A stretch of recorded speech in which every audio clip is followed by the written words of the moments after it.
rest of the story. Many of the men had been gone from their homes on the northeast coast of Japan that day and returned that evening, utterly unaware that anything remarkable had occurred. But what had in fact occurred was virtually indescribable. Every house was gone. Every house. No sign of life anywhere. Everything, everywhere, was wet with ocean water.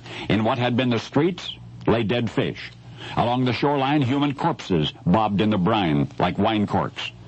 One party of astonished discoverers was greeted by an old man stumbling across the soggy landscape, muttering tsunami.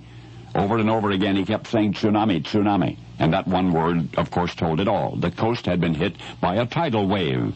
This one in particular, 100 feet high, 100 feet high, had obliterated 10,000 homes, had taken 27,000 lives. It had struck at the height of a Shinto festival, during which many were gathered on the beaches. The last sight they beheld was recalled by a handful of terrified survivors. At first, the sea was pulling away from the shore.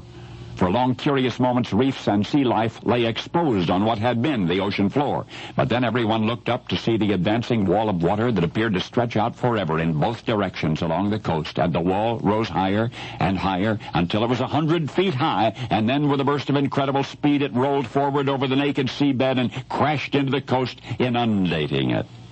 And that was the great tsunami of June 15, 1896. Such phenomena could not be anticipated a century ago, and that accounts for the overwhelming death toll in northeastern Japan. Yet modern seismology enables us to predict precisely where and when a tidal wave will strike. Since earthquakes at sea are what trigger them, scientists can calculate a tidal wave's speed and force based on the strength and location of the earthquake from which it sprang. The biggest on record, for example, struck Valdez, Alaska in March of 1964.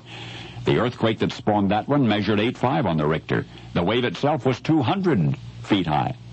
And yet, despite the awesome appearance and destructive capability of so-called tsunami, there is something ultimately insidious about them. They fly across the ocean surface with terrifying speed, between 400 and 500 miles an hour. So how have they been sneaking up on us out there for centuries? The answer is in the story of the Japanese disaster you have just relived.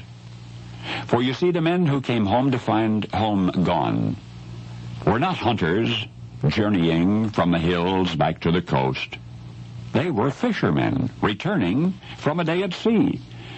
But they had no way of knowing what had happened, even though the tidal wave had passed directly under their fishing boats. For you see, traveling in the open ocean, even hundreds of miles an hour, a tsunami is unlikely to attract much attention, if any.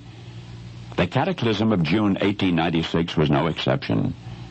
In that, until the tidal wave reached the shallow water near land, it had raced across the sea as a wave only 12 inches high. And now you know the rest of the story.